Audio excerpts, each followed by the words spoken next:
Alors moi, quand j'étais jeune, contrairement à ma fille, je ne lisais pas du tout. J'aimais pas ça. Mes parents me faisaient la guerre. Et quand j'ai fait ce burn-out, je me suis mise à la lecture, mais alors intensément. Par contre, j'ai dévoré des livres à une vitesse faramineuse. Je me suis rendu compte que en fait, c'était génial, quoi. Et puis, après, derrière, j'ai repris le boulot, etc. Mais, enfin, quand j'avais fait le tour de mes lectures, et puis que pas, je me sentais rassasiée, en fait, de lecture, on peut dire ça.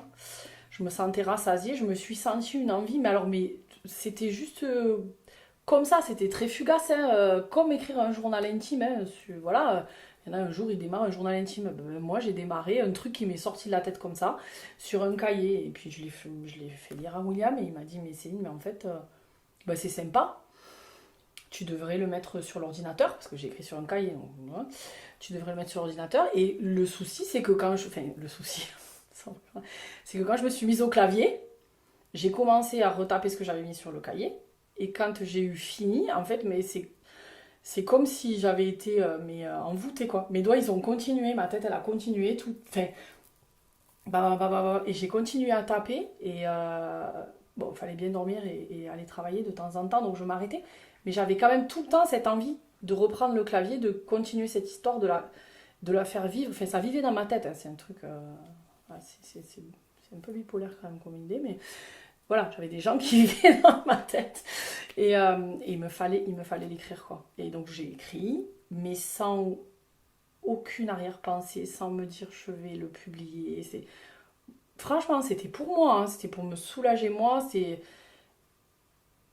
Et puis un jour, William m'a dit, envoie-le à une maison d'édition, qu'est-ce que t'as à perdre?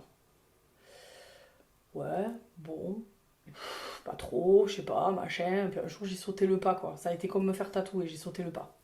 Et ben, je l'ai envoyé à plusieurs maisons d'édition, parce que ça se fait pas d'envoyer qu'à une, hein.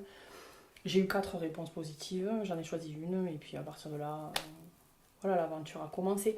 Mais j'ai été dans un autre contexte professionnel, c'était salutaire pour moi, il y avait tout un tas de trucs. Aujourd'hui encore, des gens vivent dans ma tête, certainement, parce que de temps en temps, je me dis, ah tiens, je pourrais écrire ça, je pourrais dire ça, je pourrais faire ça.